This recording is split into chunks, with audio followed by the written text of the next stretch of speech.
میں اپنے خاندان کی تمام لڑکیوں سے زیادہ ہوشیار اور سمجھدار سمجھی جاتی تھی۔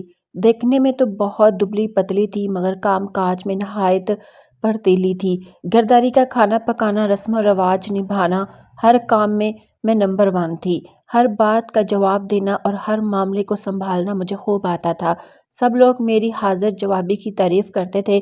امی ابو اکثر مجھے مثال بنا کر میری بڑی بہن طاہرہ کو طعنے دیا کرتے تھے کہ تم بس بیٹھی رہتی ہو، اپنی چھوٹی بہن کو دیکھو کتنی سمجھدار ہے۔ طاہرہ یہ سب سن کر خاموشی سے ایک طرف سر جھکا کر بیٹھ جاتی تھی۔ اس وقت میری عمر ابھی 18 سال بھی پوری نہیں ہوئی تھی کہ میرے لیے رشتہ آ گیا۔ مجھ سے پوچھا گیا اور میں نے خوشی خوشی ہاں کر دی۔ ساتھ ہی طاہرہ باجی کی شادی بھی ایک اچھے گھرانے میں طے ہو گئی۔ یوں طاہرہ 21 سال کی اور میں 18 سال کی عمر میں اپنے شوہروں کے ساتھ ملک سے باہر چلی گئی۔ میری شادی جوائنٹ فیملی میں ہوئی تھی۔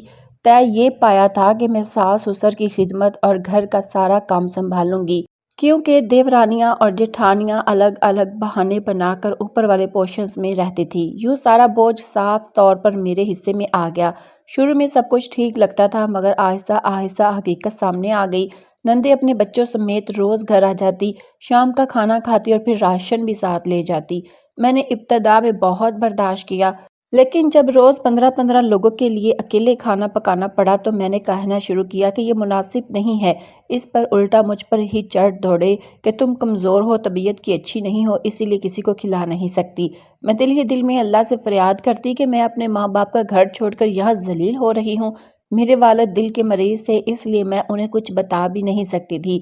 شوہر کبھی ساتھ دیتے اور کبھی امی کے کہنے پر خاموش رہتے، مجھ سے ہمیشہ ناراض رہتے۔ ہنس کر بات کرنا چھوڑ دیتی۔ دیورانیاں اور جیٹھانیاں جلتی پر تیل ڈالتی رہتی اور گھر میں لڑائیاں چلتی رہتی۔ طاہرہ باجی بیرون ملک چلی گئی مگر جب بھی پاکستان آتی تو مجھ سے ملنے ضرور آتی۔ میرے سسرال والے ان کی قابلیت اور مضبوط شخصیت کی تعریفیں کرتے اور مجھے طعنے دیتے کہ اپنی بہن کو دیکھو، اور ایک تم ہو جنہیں صبح جلدی اٹھنے کا بھی ہوش نہیں۔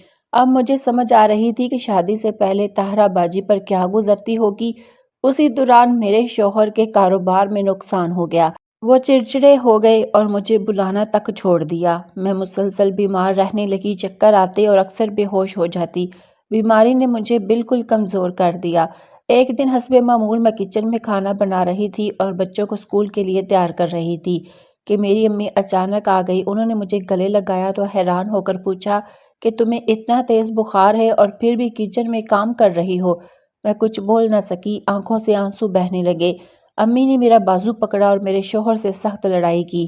وہ مجھے اپنے ساتھ لاہور لے گئی، جہاں مجھے ICU میں داخل کیا گیا۔ ٹائیفائیڈ بگڑ چکا تھا، بخار دماغ تک چڑھ گیا تھا اور دماغ کی نس پھٹنے کا خدشہ تھا۔ ڈاکٹر جواب دے چکے تھے۔ گھر میں کہرام مچ گیا۔ بڑی بہن بھی پاکستان آ گئی اور روز دعا کرتی ہے کہ اللہ میری بہن کو شفا دے۔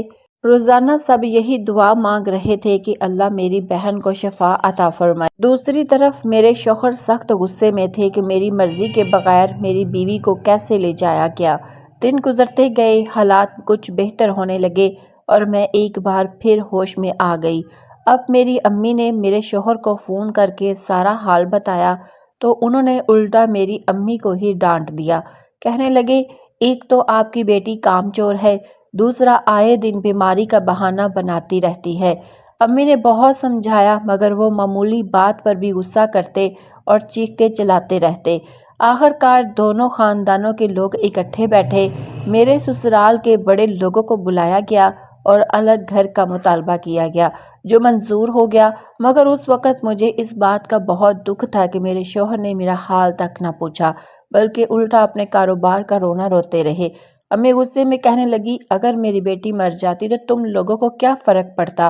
تم تو اسے دفن بھی نہ کرتے، ہم دوسری بیٹی کہاں سے لاتے؟ میرے شوہر نے ایک نئی چال چلی اور طلاق کی دھمکی دے دی۔ یہ سن کر میرے ابو فوراً کھڑے ہو گئے اور کہنے لگے، اگر طلاق دینی ہے تو ابھی فوراً دو، میری بیٹی کوئی بری نہیں ہے۔ اس پر میرے شوہر لڑتے جھگڑتے واپس چلے گئے۔ جب ہم اپنے گھر پہنچے تو نندیں اور دیورانیاں کہنے لگی، اس بیمار عورت کو نکالو، یہ کام کاج کے قابل نہیں، 24 گھنٹے بیمار رہتی ہے، اسے طلاق دے دو، ہم تمہارے لیے اس سے زیادہ اچھی اور خوبصورت لڑکی لے آئیں گے۔ یہ سن کر میرا دماغ پھٹنے کو آ گیا۔ مجھے محسوس ہوا کہ یہاں کوئی بھی نہیں چاہتا کہ میرا گھر بسے، سب اپنے فائدے اور ضد پر اڑے ہوئے تھے۔ میں بار بار اپنے شوہر سے کہتی رہی کہ میں اپنے جذبات کسی اور عورت سے بانٹنے کو تیار نہیں ہوں۔ اگر دوسری شادی کا سوچا بھی گیا تو میری ساری دنیا اجڑ جائے گی۔ میرے امی ابو نے طلاق کے کاغذات تیار کروانے شروع کر دیے۔ بڑے بھائی نے بہت سمجھانے کی کوشش کی مگر میرے شوہر کسی کی بات ماننے کو تیار نہیں تھے۔ میرا رو رو کر برا حال تھا۔ میں سوچتی رہی کہ آخر میرا قصور کیا ہے، مگر اللہ تعالیٰ کی مشیت کچھ اور ہی تھی۔